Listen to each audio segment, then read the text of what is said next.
Good morning student. Today we are going to see the last two method of the preparation of amines. ठीक है, and both the methods are very important क्योंकि दोनों ही क्या है naming reactions है. तो पहला लिख लो गैब्रियल थैलेमाइड सिंथेसिस. अब ये थैलेमाइड क्या होता है? तो थैलेमाइड बनाना जो है वो हम कार्बोक्सिलिक एसिड वाले सेक्शन में पढ़े थे. ठीक है, अगर आप देखोगे कि कार्बोक्सिलिक एसिड का जब हम रिएक्शन अमोनिया से कराते हैं, ठीक है, और कौन सी कार्बोक्सिलिक एरोमेटिक कार्बोक्सिलिक एसिड का जब हम रिएक्शन अमोनिया से कराते हैं तो हमको थैलेमाइड मिलता है. ठीक है, कैसे?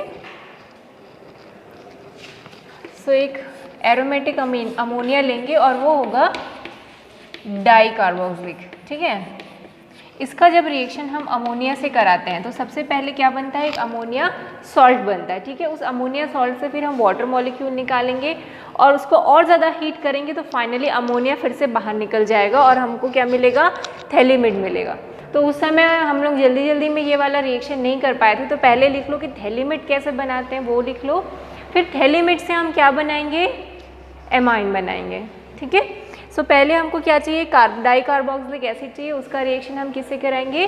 अमोनिया से कराएंगे और ये रिवर्सिबल रिएक्शन होगा.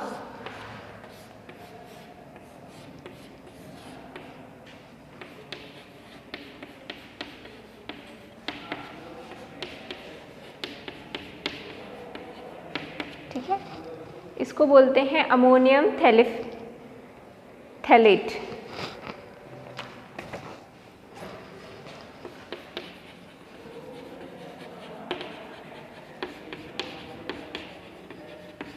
ठीक है, अब इसको जब हम गर्म करते हैं, हीट करते हैं तो -2H2O निकल जाएगा. वाटर मॉलिक्यूल निकलेंगे. कहाँ से निकलेंगे? एक ऑक्सीजन दो हाइड्रोजन, एक ऑक्सीजन और दो हाइड्रोजन. ठीक है, सो क्या मिलेगा फाइनली? CONH2 CONH2. ठीक है, इसको बोलते हैं थैलेमाइड.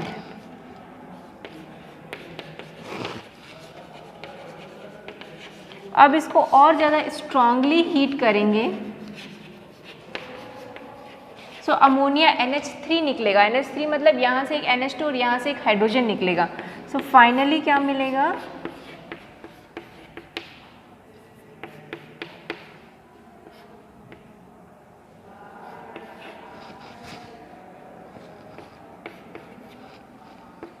इसको बोलते हैं थैलेमाइड.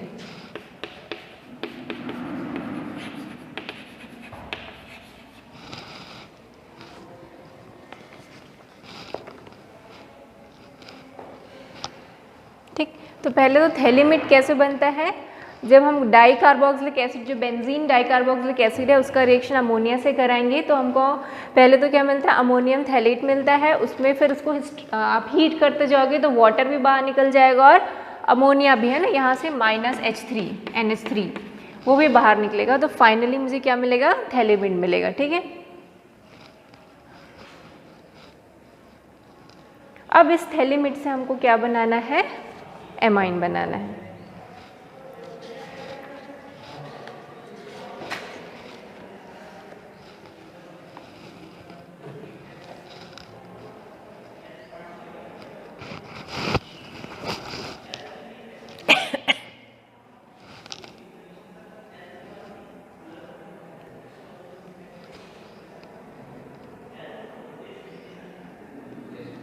हो गया. तो पहला पॉइंट तो ये थैलेमाइड सिंथेसिस में ये है कि इससे सिर्फ हम प्राइमरी एमाइंस ही बना सकते हैं और वो भी सिर्फ aliphatic primary amines. Even aromatic primary amines भी इससे नहीं बना सकते. ठीक है, तो फर्स्ट पॉइंट है क्या है? Only aliphatic primary amines can be prepared by this method. Only aliphatic primary amines are prepared by this method.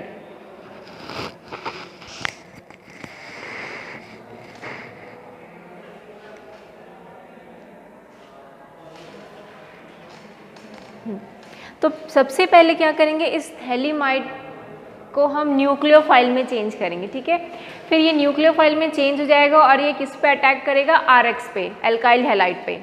क्योंकि हमको पता है एल्काइल हैलाइड जो होता है उसमें कौन सा रिएक्शन होता है? न्यूक्लियोफिलिक सब्स्टिट्यूशन होगा, ठीक है।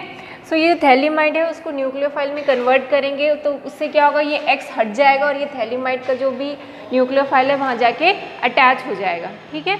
उसके बाद उसका हम क्या कराते हैं, NaOH से रिएक्शन कराते हैं तो फाइनली हमको एमाइन मिल जाता है। तो सबसे पहले रिएक्शन कराओ थैलीमिड का KOH से, बना लो थैलीमिड बना लो।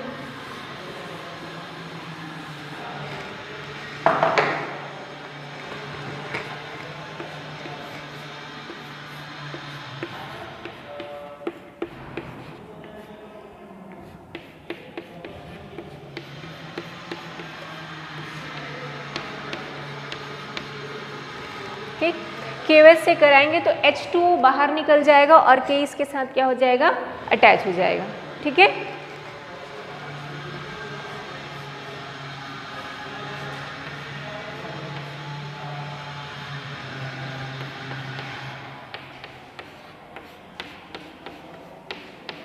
तो ये नेगेटिव है, ये पॉजिटिव है, ठीक है। तो अब देखो हमारा न्यूक्लियोफाइल बन गया, दिस इज न्यूक्लियोफाइल पूरा, ठीक है। अब ये किससे रिएक्ट करेगा, RH से, ठीक है। तो X जो है बहुत ही अच्छा लीविंग ग्रुप है, ये लीव कर जाएगा K के साथ, KCl बना लेगा और ये R के साथ क्या अटैच हो जाएगा, ये पूरा। तो ये R है, R के साथ इसको पूरी को अटैच कर दो, ये N हो जाएगा,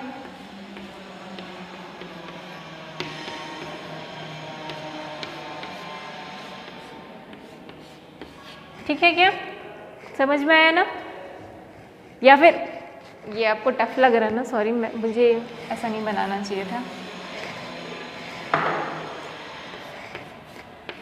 इसको ऐसे ही बनाओ आप लोग। हाँ, N की जगह R की जगह K की जगह क्या लगा दो, R, तो ज़्यादा इजी जाएगा, ठीक है ना।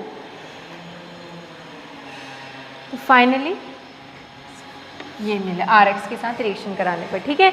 K वहाँ से हट गया, इसको बोलते हैं N-अल्काइल थैलेमिड, क्योंकि इसके साथ एल्काइल, N के साथ क्या जुड़ा हुआ है, एल्काइल, तो इसको क्या बोलेंगे, N-अल्काइल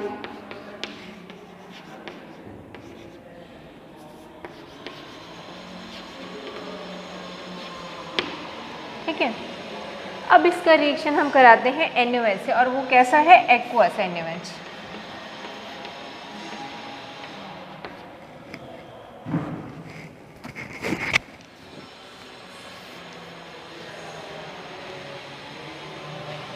तो क्या होगा, यहाँ से R और N अलग हो जाएंगे और उसके साथ हाइड्रोजन ऐड हो जाएगा और इसमें क्या हो जाएगा, सोडियम ऐड हो जाएगा, ठीक है। सो ये बनेगा, ये NaO क्या हो जाएगा, दोनों के साथ अटैच होगा और हाइड्रोजन N के साथ, ठीक है। सो 2 ले लो, 2 इसका, तो क्या बनेगा, COONA COONA और 2 हाइड्रोजन उसके साथ लगाओगे तो क्या बनेगा, RnH2 बनेगा क्या, ये हो गया एमाइन।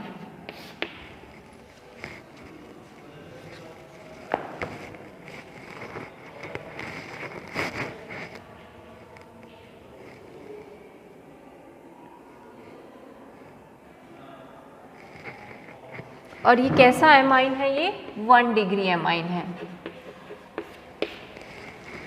सो एरोमेटिक जो 1 डिग्री एमाइन है वो ये रिएक्शन नहीं देते हैं, क्यों, उसका रीज़न दिखा है, can not be prepared by this method because aryl halides do not undergo nucleophilic substitution, ठीक है ना। एराइल हैलाइड, देखो यहाँ पर हमको जो एमाइन मिल रहा है वो कहाँ से मिल रहा है, इस R से मिल रहा है, ठीक है। और इस RH में क्या हो रहा है, न्यूक्लियोफिलिक सब्स्टिट्यूशन हो रहा है, ठीक है। पर अगर कोई मैं एराइल हैलाइड लेती हूँ जैसे इस टाइप का, है ना, तो इस पे न्यूक्लियोफिलिक सब्स्टिट्यूशन रिएक्शन नहीं होता। हमने पढ़ा था, है ना, कि SN रिएक्शन जो है वो एराइल हैलाइड में नहीं होते, बिकॉज उसका क्या होता है, ये खुद एक न्यूक्लियोफाइल की तरह बिहेव करता है ना। बहुत ही विगरस कंडीशन में इसमें न्यूक्लियोफिलिक सब्स्टिट्यूशन रिएक्शन होगा, आप देख लेना, आप पढ़े होगे तो हेलो एल्केन्स को निकाल के पढ़ लो, है ना। मैं बताती हूँ कौन से पेज नंबर पे,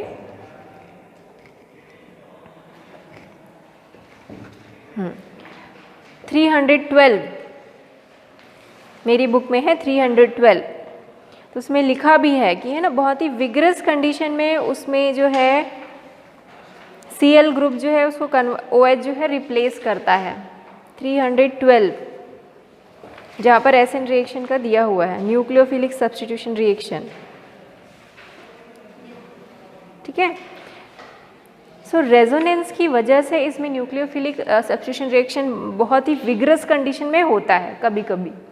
ठीक है, तो जो एराइल हैलाइड अगर मैं लेती हूँ तो उसमें न्यूक्लियोफिलिक सब्स्टिट्यूशन रिएक्शन नहीं होगा, जिसकी वजह से इससे हमको एराइल एमाइंस नहीं मिलते। तो 1 मार्क्स का क्वेश्चन ये भी आ सकता है कि है ना, कि इस गैब्रियल थैलेमिड सिंथेसिस से हमको एराइल एमाइंस क्यों नहीं मिलते। क्यों नहीं मिलते? क्योंकि जो एराइल हैलाइड्स हैं उसमें न्यूक्लियोफिलिक सब्स्टिट्यूशन रिएक्शन नहीं होता है। एक लाइन का आंसर, एक वर्ड का आंसर है। समझ में आ रहा है? तो इसको यहाँ से नोट डाउन कर लो, हाँ कॉपी में ही लिख लो। We cannot prepare aromatic primary amines with this method because aryl halides do not undergo nucleophilic substitution with the anion formed by thaliamide। ठीक है, ये जो थैलिमिड एनायन बना रहा है, यहाँ से थैलिमिड एनायन बना रहा है, वो यहाँ पर न्यूक्लियोफिलिक सब्स्टिट्यूशन रिएक्शन नहीं कर पाएगा। कौन से केस में? एराइल हैलाइड के केस में। क्लियर हुआ क्या? ये आपकी बुक में भी लिखा है, वहाँ से भी अंडरलाइन कर सकते हो, है ना। अब नेक्स्ट जो है, it is Huffman bromamide degradation reaction. Degradation है मतलब क्या हो रहा होगा वहाँ पर? कुछ डिग्रेड हो रहा है, मतलब जितना कार्बन आप सबस्ट्रेट में लोगे उससे एक कम कार्बन वाला आपको क्या मिलेगा? एमाइन मिलेगा। ठीक है, इसलिए उसको बोलते हैं डिग्रेडेशन रिएक्शन। ब्रोमामाइड है मतलब ब्रोमीन से हम रिएक्शन कराएंगे इसमें। ठीक है,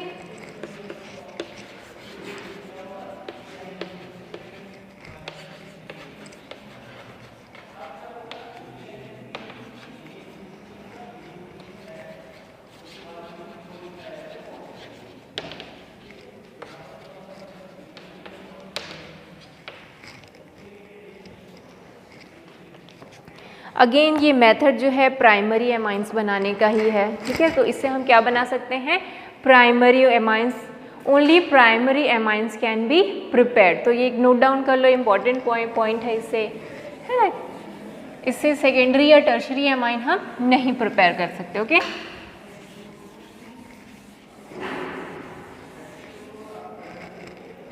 अब इसमें कौन कौन से हम रिएजेंट यूज़ करते हैं? पहला तो ब्रोमीन होगा। ठीक है, ब्रोमामाइड हो रहा है मतलब ब्रोमीन और एमाइड है। ठीक है, सो एमाइड लेना है और क्या लेना है? ब्रोमीन लेना है, और हमको लिखना है NaOH। ठीक, सो एमाइड लेते हैं, एमाइड क्या होता है? RCONH2। और क्या लेना है? ब्रोमामाइड है तो ब्रोमीन लेना है, और हमको एल्कोहलिक NaOH लेना है। ठीक है, और ये कैसा है? NaOH एल्कोहलिक है। तो इससे बनेगा एमाइंस Na2CO3, NaBr और वाटर। सो निकाल लो जो जो निकालना है। Na2CO3, देखो एमाइड बनाना है मतलब ये चीज़ निकाल देना है हमको, है ना। RNH2 रखना है, बाकी ये दोनों निकाल देना है। सो यहाँ से क्या बनेगा? Na2CO3,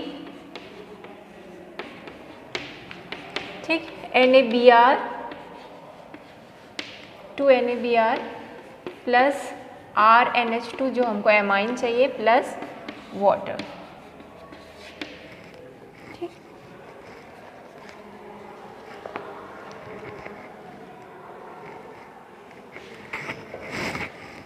तो ये हो गया हाफमैन ब्रोमामाइड डिग्रेडेशन। अच्छा, अब इसमें देखो हम एमाइड ले रहे हैं।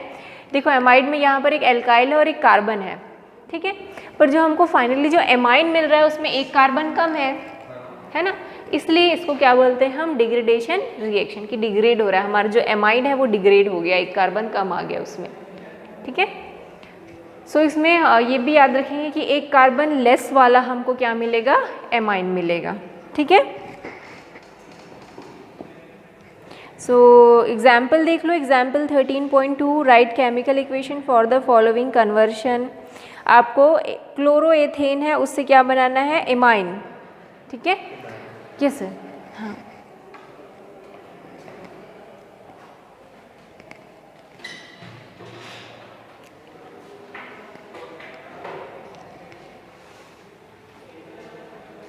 सो क्लोरोएथेन से जब एमाइन बनाएंगे तो हम क्या है? क्लोरीन ग्रुप को अलग करना और NH2 को क्या करना है? ऐड कर देना है। ठीक है। सो उसका क्या मेथड है, अगर हम उसको क्लोरोएथेन को साइनाइड में कन्वर्ट कर दें, और साइनाइड का रिडक्शन हम पढ़े हैं, रिडक्शन ऑफ साइनाइड से हमको क्या मिल सकता है, एमाइंस मिल सकता है। हमने पढ़ा रिडक्शन ऑफ, जिसको क्या बोलते हैं, नाइट्राइल्स ही बोलते हैं, साइनाइड को और क्या बोलते हैं, नाइट्राइल्स। तो हमने पढ़ा है रिडक्शन ऑफ नाइट्राइल्स। तो जो क्लोरोएथेन है उसको हम साइनाइड में चेंज कर दो, KCN से रिएक्शन करा दो, तो जो है वहाँ पर न्यूक्लियोफिलिक सब्स्टिट्यूशन रिएक्शन होगा, क्लोरीन हट जाएगा, CN- आयनस आ जाएगा, है ना। उसके बाद उसका क्या करा दो, रिडक्शन करा दो, तो हमको क्या मिल जाएगा, एमाइन। ठीक है।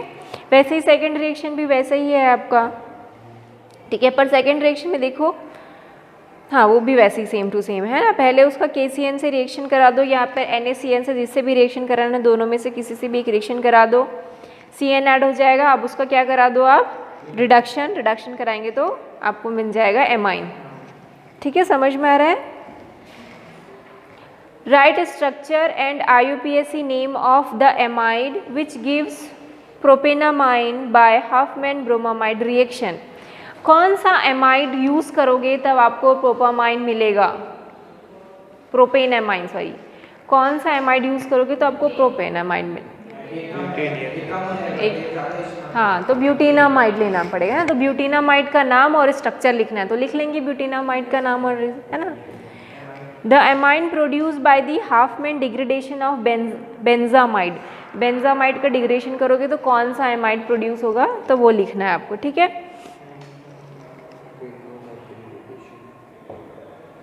तो बेंजामाइड जो है उसमें 7 कार्बन रहेंगे, उसमें एक कार्बन कम कर देना है, तो बेंजीन एमाइन मिल जाएगा आपको।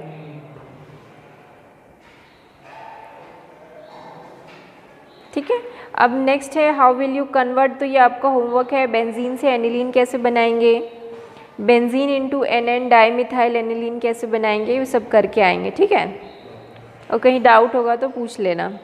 नेक्स्ट है हम लोग पढ़ेंगे फिजिकल प्रॉपर्टीज़। फिजिकल प्रॉपर्टीज़ में सिर्फ फिर वही बातें होंगी, क्या फेज़ होता है, कौन कौन से फेज़ में होते हैं, सॉल्युबिलिटी क्या है, बॉइलिंग पॉइंट क्या है। ठीक है, सो जो लोअर एलिफेटिक एमाइंस होते हैं they are in gaseous form, और उनका जो है दे हैव फिशी ऑर्डर, है ना, बहुत ही स्मेली होते हैं, फिशी ऑर्डर होते हैं।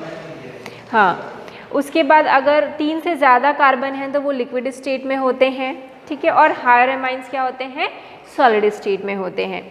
और एनिलीन और जो दूसरे एराइल एमाइंस हैं वो क्या होते हैं, कलरलेस होते हैं। और ठीक है, अब इनकी सॉल्युबिलिटी देखते हैं, तो जो लोअर एलिफेटिक एमाइंस हैं they are soluble in water.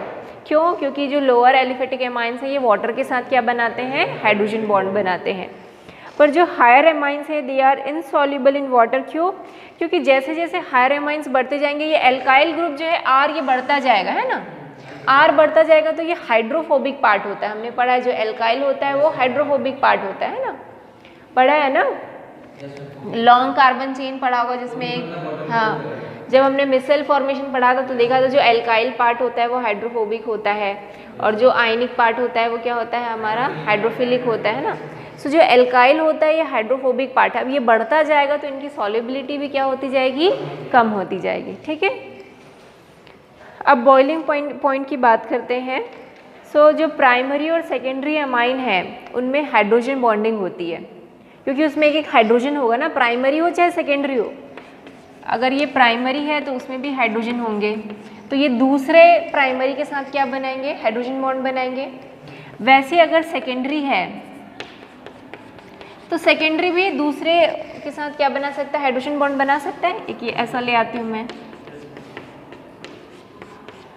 तो यहाँ पर क्या बन जाएगा, एक हाइड्रोजन बॉन्ड बन जाएगा। पर जो टर्शरी है उसमें तो हाइड्रोजन नहीं है, तो उसमें हाइड्रोजन बॉन्ड बनेगा ही नहीं, है ना। तो दो अगर टर्शरी के मॉलिक्यूल्स हैं तो उनके पास कोई हाइड्रोजन बॉन्डिंग रहेगी नहीं, उनके पास सिर्फ क्या होगा, van der Waals force of attraction ही होगा। तो उसको आप इजीली ब्रेक कर सकते हो, तो उसका बॉइलिंग पॉइंट क्या होगा, कम होगा। तो किसका बॉइलिंग पॉइंट ज़्यादा होगा, प्राइमरी का ज़्यादा होगा, फिर सेकेंडरी का होगा, टर्शरी का बॉइलिंग पॉइंट सबसे कम होगा। तो ऑर्डर ऑफ बॉइलिंग पॉइंट अगर देखें तो प्राइमरी का सबसे ज़्यादा, सेकेंडरी का उससे कम, और टर्शरी का सबसे कम। इसका रीज़न क्या है, 3 डिग्री का सबसे कम क्यों है, because due to the absence of intermolecular hydrogen bonding. ठीक है, ये लिखा हुआ आपकी बुक में, So due to the absence of intermolecular hydrogen bonding, 3 degree amines are have less boiling point. ठीक है, तो ऑर्डर भी दिया हुआ पीछे देखो, प्राइमरी का बॉइलिंग पॉइंट सबसे ज़्यादा, फिर सेकेंडरी, और आपको डायग्राम भी बना के दिया है किस तरीके से सेकेंडरी अमाइंस में क्या होते हैं, हाइड्रोजन बॉन्ड होते हैं। ठीक, क्लियर है। अब एल्कोहल, एमाइंस और एल्केन के बॉइलिंग पॉइंट को कंपैरिजन करें। सो देखो, एल्कोहल का कंपैरेबल मोलर मास में लिया गया है तो सबसे ज़्यादा किसका है, एल्कोहल का बॉइलिंग पॉइंट सबसे ज़्यादा है ना। उसके बाद किसका है, प्राइमरी का है ना, C4HNNH2 क्या है, प्राइमरी एमाइंस है। उसके बाद सेकेंडरी एमाइन का ज़्यादा है ना, फिर टर्शियरी एमाइन का है, दिख रहा है सबको। और सबसे कम किसका है, सिंपल एल्केन का। ठीक है, सो एल्कोहल का बॉइलिंग पॉइंट क्या होता है, ज़्यादा होता है एमाइन से। इसका मतलब है कि एल्कोहल में जो हाइड्रोजन बॉन्डिंग है वो ज़्यादा स्ट्रॉन्ग है, क्योंकि सबसे ज़्यादा इलेक्ट्रोनेगेटिव अगर हम पीरियोडिक टेबल में देखें तो क्या होता है, फ्लोरीन, और उसके बाद कौन सा होता है, ऑक्सीजन। सो ऑक्सीजन की इलेक्ट्रोनेगेटिविटी ज़्यादा है नाइट्रोजन से, तो वहाँ पर पोलैरिटी भी ज़्यादा होगी एल्कोहल में एज कम्पेयर टू एमाइंस। तो पोलैरिटी ज़्यादा है तो हाइड्रोजन बॉन्ड भी ज़्यादा स्ट्रॉन्ग होगा अल्कोहल में, समझ रहे हैं। अब लिख लेंगे ना, इसको बन जाएगा ना क्वेश्चन। अब नेक्स्ट आते हैं हम लोग केमिकल रिएक्शंस में। जैसे हमने कार्बोक्सिलिक एसिड में एसिडिक स्ट्रेंथ को कंपैरिजन किया था, है ना, यहाँ पर क्या करेंगे, बेसिक स्ट्रेंथ, क्योंकि अमोनिया जो होता है NH3 या फिर कोई भी एमाइंस है, they are basic in nature, Lewis base हैं ये, क्योंकि इनके पास क्या होता है, एक लोन पेयर, और जो लोन पेयर डोनेट कर सकता है उसको हम क्या बोलते थे, लुईस बेस। याद है लास्ट क्लास में पढ़े थे लुईस बेस और लुईस एसिड। हाँ, OH नहीं, जो लोन पेयर डोनेट करता है वो बेस होता है, और जो लोन पेयर एक्सेप्ट करता है वो एसिड होता है, लुईस एसिड होता है। ठीक है, ये हमने पढ़ा था। सो जो अमोनिया या अमोनिया के जो डेरिवेटिव्स हैं जिनके पास एक लोन पेयर है वो किसकी तरह बिहेव करते हैं, बेस की तरह। तो हम लोग इसमें क्या कंपैरिजन करेंगे कि ammonia, primary amine, secondary amine, tertiary amine, इसमें सबसे ज़्यादा बेस कौन सा होता है, किसकी बेसिक स्ट्रेंथ ज़्यादा होती है। ठीक है, फिर हम लोग एरोमेटिक एमाइंस का कंपैरिजन, सिंपल एमाइन जो प्राइमरी, सेकेंडरी, टर्शियरी, उससे करेंगे कि किसकी, और उसका रीज़न पढ़ेंगे क्यों ऐसा हो रहा है, कि क्यों प्राइमरी एमाइंस जो है कम बेसिक है या सेकेंडरी एमाइन ज़्यादा बेसिक है, उसका रीज़न भी पढ़ेंगे। ठीक है, सो लिख लो केमिकल रिएक्शन में बेसिक कैरेक्टर ऑफ एमाइंस।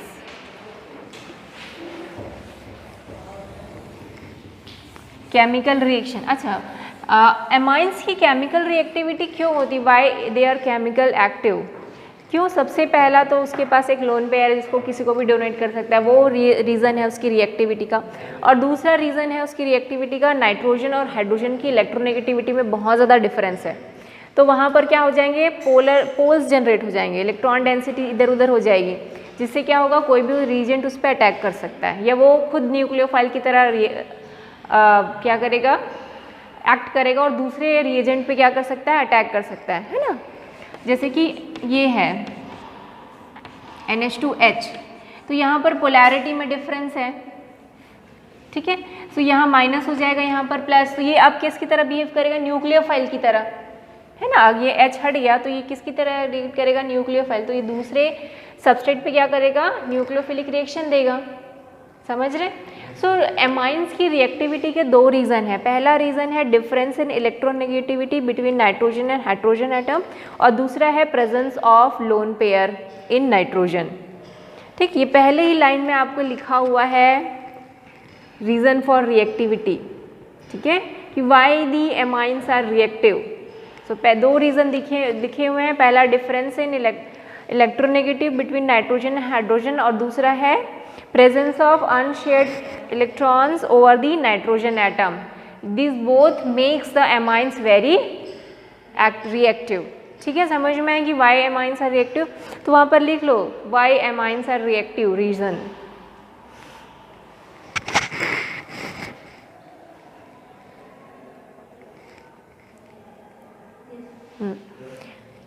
अब जो है नाइट्रोजन एटम में कितने हाइड्रोजन अटैच हैं, ये उसका रिएक्टिविटी का कोर्स ऑफ रिएक्शन रेट बताएगा। ठीक है, प्राइमरी, सेकेंडरी, टर्शरी एमाइन जो हैं उनकी रिएक्टिविटी अलग अलग होती है।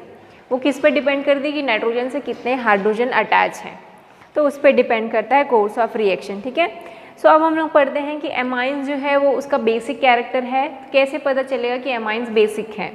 जैसे हमने कार्बोक्सिलिक एसिड में पता किया था, एसिड जो है वो मेटल्स के साथ रिएक्ट करके क्या देते हैं? Hydrogen gas. तो कार्बोक्सिलिक भी जब मेटल के साथ रिएक्ट किया तो क्या दिया? हाइड्रोजन गैस दिया।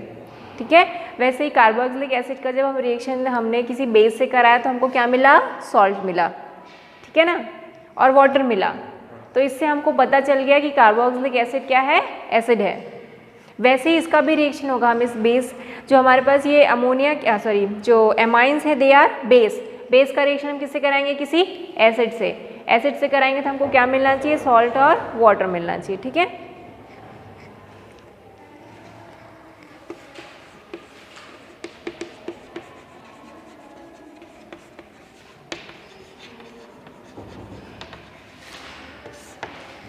Basic character of amine. तो इसका रिएक्शन एमाइन का हम कराते हैं किसी एसिड से। ठीक, तो हमको एक सॉल्ट मिलता है RNH3 और X, this is the salt. NH4, ठीक, तो NH3 होगा ना? ठीक, वैसे ही जब एनिलीन का रिएक्शन भी आप किसी एसिड से कराते हैं, जैसे HCl से, तो भी क्या मिलता है? सॉल्ट मिलता है। ठीक है,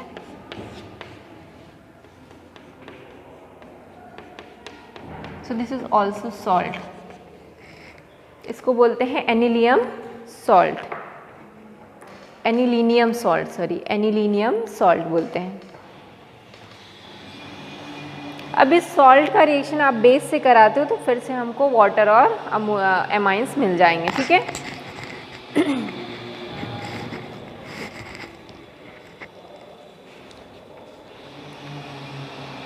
अब हम रिलेटिव स्ट्रेंथ देखते हैं एल्केन, एमाइंस और अमोनिया में कौन ज़्यादा एसिडिक होता है। ठीक है,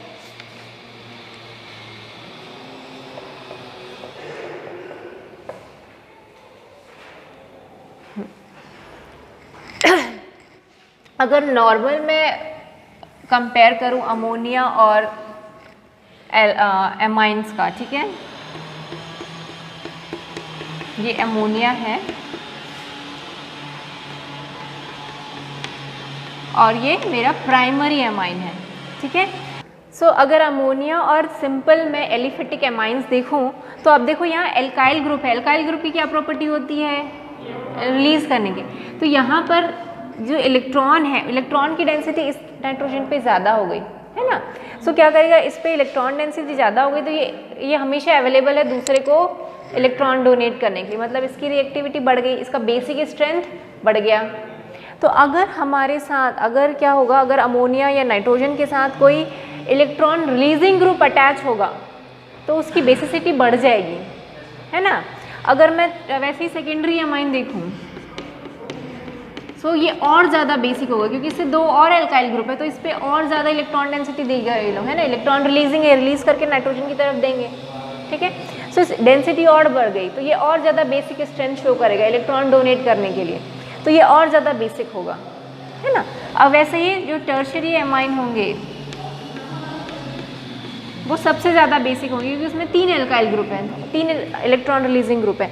तो अगर मैं इन सब की कंपैरिजन करूँ तो 3 डिग्री ज़्यादा हमारा क्या बोलते हैं उसको बेसिक है, फिर सेकेंड डिग्री, फर्स्ट डिग्री और अमोनिया सबसे कम बेसिक है। ठीक है, बट ये सिर्फ एक ही तरीका है बताने का, ऐसे 3 तरीके हैं जिस अलग अलग जिससे हम बता सकते हैं कि कौन ज़्यादा बेसिक है।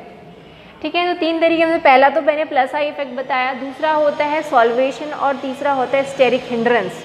अब ये भी देखो यहाँ स्टेरिक हिंड्रेंस बढ़ता जाएगा तो इसको डोनेट करना, इसकी रिएक्टिविटी कम हो जाएगी, तो उस हिसाब से तो 3 डिग्री सबसे कम बेसिक हो जाएगा, 2 डिग्री सबसे उससे ज़्यादा और 1 डिग्री सबसे, है ना। तो हम तीनों मेथड को देखेंगे कि किसकी बेसिक स्ट्रेंथ ज़्यादा, तीनों को कंपैरिजन करेंगे और लास्ट हम लोग एक फाइनल रिजल्ट निकालेंगे। ठीक है, वैसे अगर हम एरोमेटिक एमाइंस की बात करें, ठीक है, सो एनिलीन में आपको पता है कि ये क्या है, इलेक्ट्रॉन विथड्रॉइंग ग्रुप है ना। तो इससे क्या हो जाएगा, इसमें पॉजिटिव जो है चार्ज पूरा क्या बोलते हैं उसको डिस्पर्स हो जाएगा, जिसकी वजह से इसका बेसिक स्ट्रेंथ कम हो जाएगा। तो जो एरोमेटिक एमाइंस होते हैं they are less basic than the normal primary amines, ठीक है। सो एरोमेटिक एमाइंस भी they are less basic than the amines, primary amines, ठीक। सो एक एक करके हम तीनों मेथड को देखेंगे और डिस्कस करेंगे, ठीक है। तो पहला 3 मेथड है जिससे हम बता सकते हैं कि किसकी बेसिक स्ट्रेंथ कम है ज़्यादा। तो पहला है वो प्लस आई इफेक्ट जो हमने देखा, ठीक है। प्लस आई इफेक्ट के हिसाब से क्या होगा, प्राइमरी एमाइन सबसे ज़्यादा, उसके बाद सेकेंडरी एमाइन उससे कम और थर्ड डिग्री एमाइन सबसे कम होगी उसकी बेसिक स्ट्रेंथ, ठीक है। So this is order of basic strength,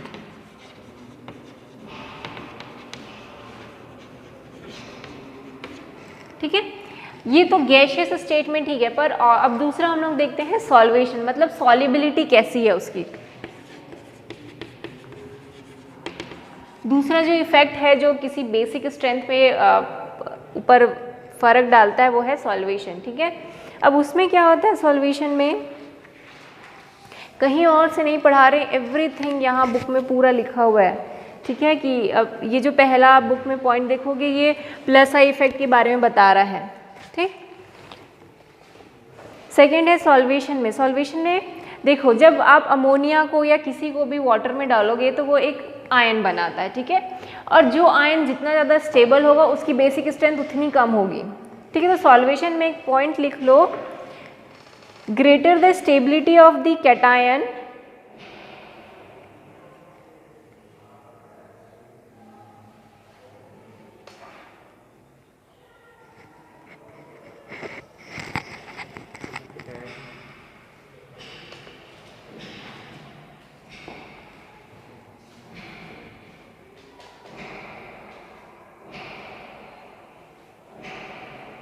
क्या लिखे फिर से बोला,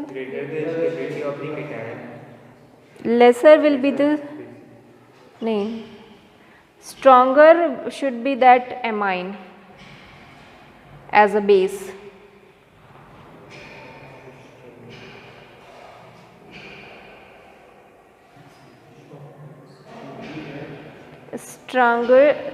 stronger should be the amine as a base।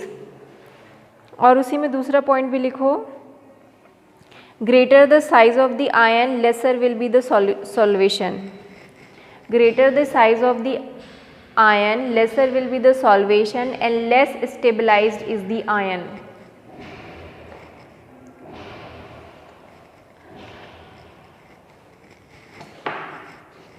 इसमें रीज़न लिखने नहीं आएगा, अगर आएगा भी तो ना असर्शनल रीज़न टाइप के क्वेश्चन आएंगे, ठीक है। पर आपको रीज़न आपको पता होना चाहिए कि क्यों ऐसा हो रहा है, ठीक है। तो जैसे अमोनिया या किसी भी फर्स्ट डिग्री सेकेंड डिग्री को वाटर के साथ आप मिलाओगे तो क्या बनाते हैं, वो एक कैटायन बनाएंगे, ठीक है।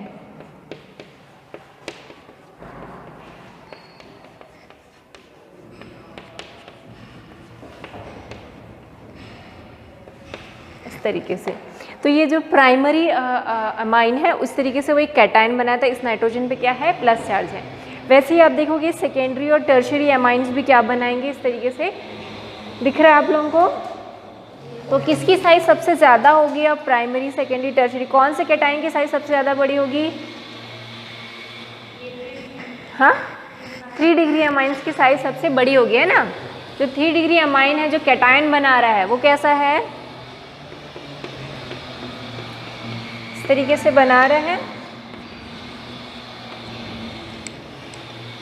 अच्छा H भी है ना, ठीक है। तो इसकी साइज़ बड़ी होगी 3 डिग्री जो कैटायन है, क्योंकि इसमें एल्काइल ग्रुप भी है, हाइड्रोजन भी है, जबकि इसमें क्या है 3 जगह तो हाइड्रोजन ही है, बस एक तरफ से क्या है एल्काइल ग्रुप है। तो 1 डिग्री की साइज़ सबसे कम होगी, उससे थोड़ी बड़ी 2 डिग्री की होगी और 3 डिग्री की सबसे बड़ी होगी साइज़। तो मैंने अभी लिखाया कि अगर साइज़ बड़ी होगी तो सॉल्वेशन क्या होगा, कम, और सॉल्वेशन कम होगा तो उसकी स्टेबिलिटी भी क्या होगी, कम, और स्टेबिलिटी कम है तो उसकी बेसिसिटी भी क्या होगी, कम होगी, क्योंकि अभी ऊपर में सबसे पहला पॉइंट ये लिखा था कि स्टेबिलिटी ज़्यादा तो बेसिसिटी ज़्यादा, है ना। और अगर स्टेबल कम है तो बेस भी कम है, तो उस हिसाब से क्या हुआ कि 3 डिग्री सबसे कम बेसिक हुआ है ना, और 2 डिग्री उससे ज़्यादा, और 1 डिग्री सबसे ज़्यादा बेस हो गया। तो ये सॉल्वेशन के केस में देखोगे तो 1 डिग्री की बेसिसिटी सबसे ज़्यादा होगी, फिर 2nd डिग्री की होगी, फिर 3rd डिग्री की होगी। तो ये हो गया सॉल्वेशन के केस में, ये है order of basic strength. Okay, this is the order of basic strength in the case of solvation. ठीक है, अब हम स्टेरिक हिंड्रेंस की बात करते हैं। स्टेरिक हिंड्रेंस किस में ज़्यादा होगा? 3 डिग्री में, है ना। तो अगर हम 3rd पॉइंट देखें तो स्टेरिक हिंड्रेंस का उस हिसाब से भी जो है 1 डिग्री सबसे ज़्यादा बेस होगा, उसके बाद 2nd डिग्री और उसके बाद 3rd डिग्री होगा। ठीक है, सो ये तीनों चीज़ को अगर हम सोचें और उसके बाद हम क्या निकालेंगे? बेसिक स्ट्रेंथ निकालेंगे। ठीक है, तो 3 पॉइंट है इसमें, तीनों को सोच के फिर एक फाइनल हमारे पास निकलता है कि क्या रियल में बेसिक स्ट्रेंथ होगा। सो एग्ज़ाम में इन्हीं दोनों पे जो आपकी बुक में दिया उसी दोनों में ही कंपैरिजन आता है। पहला है एक एथाइलेमाइन है, प्राइमरी, टर्शरी और सेकेंडरी एथाइलेमाइन है, उसका कंपैरिजन है, और दूसरा मिथाइल का।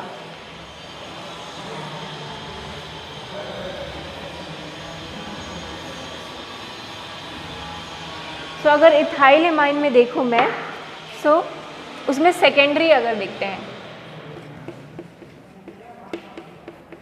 ठीक है, तो सेकेंडरी जो इथाइलेमाइन रहेगा इसकी जो बेसिक स्ट्रेंथ है वो सबसे ज़्यादा रहेगी, उसके बाद रहेगी टर्शरी वाले की, और सबसे कम किसकी रहेगी? प्राइमरी की, और उससे भी कम किसकी रहेगी? अमोनिया की। तो ये केस हो गया इथाइलेमाइन के केस में। ठीक है, सॉरी,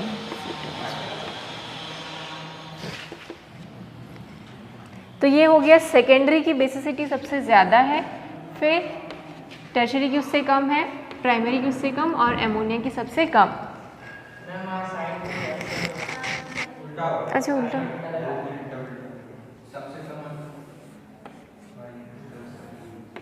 हाँ, ठीक, अमोनिया की सबसे कम होगी। अगर हम मिथाइलेमाइन का केस लें तो उसमें क्या होता है? उसमें सेम नहीं होगा, हर एक केस में अलग अलग होता है इसमें, इसलिए बोल रहे हैं कि इसमें सिर्फ 2 चीज़ ही का ही आता है, या तो इसका इथाइलेमाइंस के आते हैं या फिर मिथाइल के। तो मिथाइलेमाइन में क्या होता है? 2 डिग्री जो होता है वो सबसे ज़्यादा बेसिक होता है, फिर 1 डिग्री होता है, फिर 3 डिग्री होता है, और सबसे कम बेसिक क्या होता है? अमोनिया। सो अमोनिया तो अमाइन से कम ही बेसिक होगा। ओके, सो अगर मिथाइल के केस में देखूँ मैं, तो जो 2 डिग्री है it is the most basic, उसके बाद क्या है? 1 डिग्री, उसके बाद टर्शरी है, और सबसे लेस बेसिक क्या है तुम्हारा? अमोनिया। तो ये मिथाइलेमाइन के केस, दोनों ही केस में अलग है। तो इन दोनों ही केस में हमने तीनों चीज़ों को कंसिडर किया है, आई इफेक्ट, सॉल्वेशन और स्टेरिक हिंड्रेंस, तीनों को कैलकुलेट करके फाइनली ये रिजल्ट निकलता है उससे। तो इसको कुछ नहीं है, इसमें समझने वाला, लॉजिक लगाने वाला कुछ नहीं है, इसको आपको समझ ऐसे ही पढ़ना पड़ेगा कि इथाइलेमाइन का केस ये है और मिथाइलेमाइन का केस ये है। ठीक है,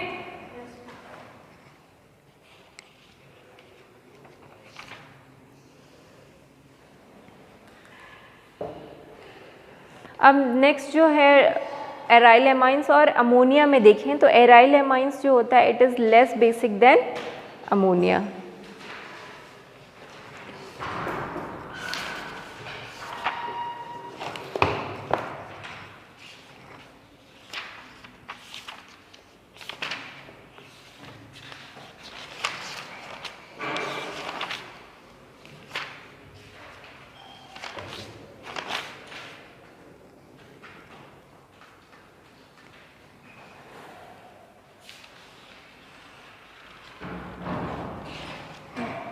लिख लो aryl amines versus ammonia, aryl amines versus ammonia. ठीक है, तो aryl amines is less basic than ammonia, are less basic than ammonia.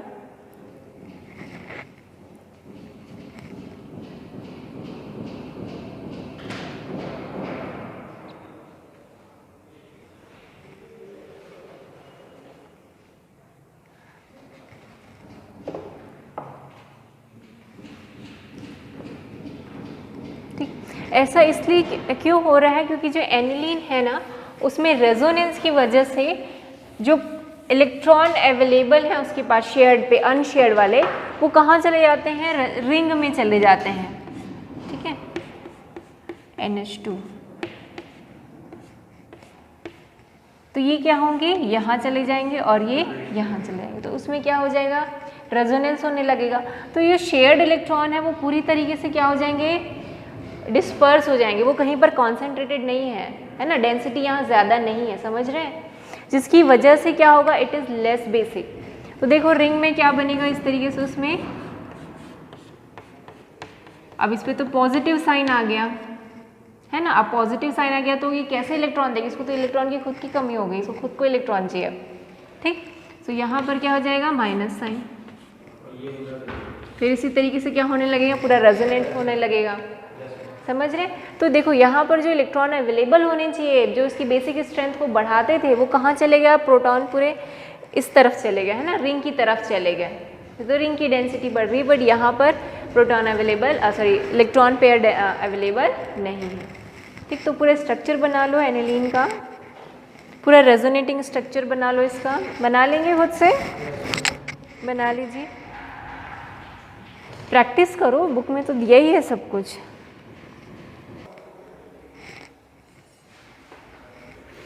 ठीक है, इसको वर्डिंग में कैसे लिखना है ये पूरा यहाँ पर लिखा हुआ है कि ऐसा क्यों होता है कि एराइल अमाइंस में लेस बेसिक है, तो उसका रीज़न यहाँ पर आप ये पूरा आंसर लिखेंगे, यहाँ पर लिखा हुआ है, क्या लिखा हुआ है कि जो अनशेड इलेक्ट्रॉन पेयर है नाइट्रोजन के ऊपर, वो क्या करते हैं, they are in conjugation with the benzene ring, उसके क्या बेंजीन रिंग के साथ क्या है, वो कॉन्जुगेशन में, इसलिए they are less available for the protonation, क्योंकि अमोनिया जो एमाइंस है ना वो पहले प्रोटॉन एक्सेप्ट करके उनमें क्या होता है, प्रोटोनेशन होता है। अब प्रोटोनेशन होने के लिए इसमें एक्स्ट्रा इलेक्ट्रॉन तो होना चाहिए, प्रोटोनेशन क्या होता है, हाइड्रोजन का ऐड होना।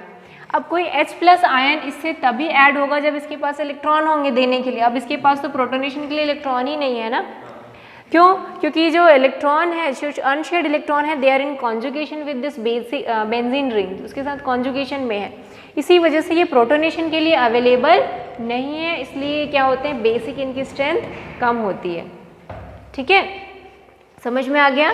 अब दूसरा है इफेक्ट ऑफ सब्स्टिट्यूएंट, अगर हमारा जो एनिलीन है इसमें कोई सब्स्टिट्यूएंट अटैच है, वो सब्स्टिट्यूएंट या तो इलेक्ट्रॉन डोनेटिंग होगा या इलेक्ट्रॉन विथड्रॉइंग ग्रुप होगा, ठीक है। सो लिख लो, electron donating group increase the basic strength while electron withdrawing group decrease the basic strength, ठीक है। अगर हमारा सब्स्टिट्यूएंट EWG मतलब इलेक्ट्रॉन डोनेटिंग ग्रुप है तो बेसिक स्ट्रेंथ इंक्रीज हो जाएगा, ठीक है, और अगर हमारा इलेक्ट्रॉन विथड्रॉइंग ग्रुप अटैच है तो बेसिक स्ट्रेंथ कम हो जाएगा, जबकि एसिड में जस्ट उल्टा हो रहा था।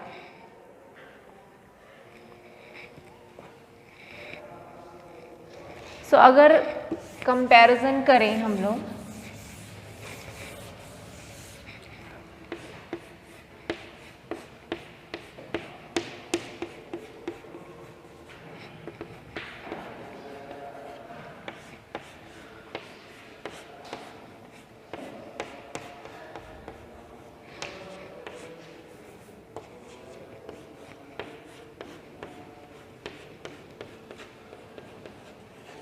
तो इसमें किसका बेसिक स्ट्रेंथ सबसे ज़्यादा होगा,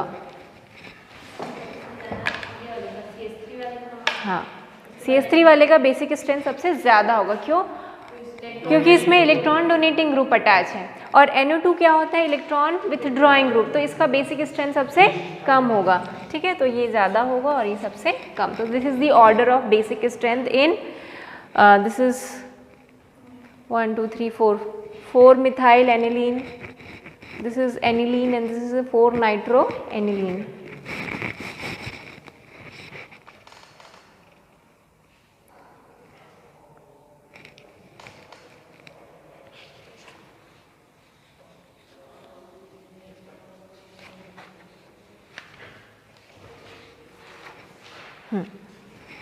ठीक, एक आखिरी 13.4 कर देते हैं, फिर मैं क्लास छोड़ दूंगी, ठीक। Example 13.4, arrange the following in decreasing order of their basic strength. तो पहला तो है C6H5NH2, C2H5NH2, C2H5 twice NH और NH अमोनिया। ठीक है, तो मैंने अभी बताया कि जो सेकेंडरी एमाइंस होते हैं उनकी बेसिक स्ट्रेंथ ज़्यादा होती है क्योंकि उसमें एल्काइल ग्रुप अटैच है। तो जो एल्काइल है वो क्या है, इलेक्ट्रॉन रिलीजिंग या डोनेटिंग ग्रुप है, तो वो बेसिक स्ट्रेंथ को बढ़ा देंगे। ठीक है, तो सेकेंडरी एमाइंस क्या होंगे, दे आर मोर बेसिक। ठीक, तो सेकेंडरी एमाइंस की बेसिक स्ट्रेंथ सबसे ज़्यादा होगी। उसके बाद किसकी होगी, प्राइमरी एमाइंस की। उसके बाद अमोनिया की, और अमोनिया से भी कम किसकी होगी, एरोमेटिक एमाइंस की। ठीक है, तो सबसे पहले आ जाएगा C2H5 ट्वाइस NH, फिर आ जाएगा C2H5NH2, फिर NH3, फिर C6H5NH2। समझ में आया? ठीक, तो अब अगली क्लास में बाकी जो हो जाएगा अगली क्लास में पूरा ख़त्म। ठीक है, हाँ हो जाएगा। डायज़ोनियम सॉल्ट तो नहीं है ना। ठीक है, कल ये पूरा हो जाएगा, उसके बाद हम लोग इसमें जो कन्वर्शन है ना वो करेंगे। ठीक, तो कल मैं ये प्रॉपर्टीज़ पढ़ा के परसों मतलब सैटरडे को, क्यों नहीं आना है, क्या करोगे सैटरडे को मैं इसके जो एक्स्ट्रा क्वेश्चंस हैं वो करा दूंगी।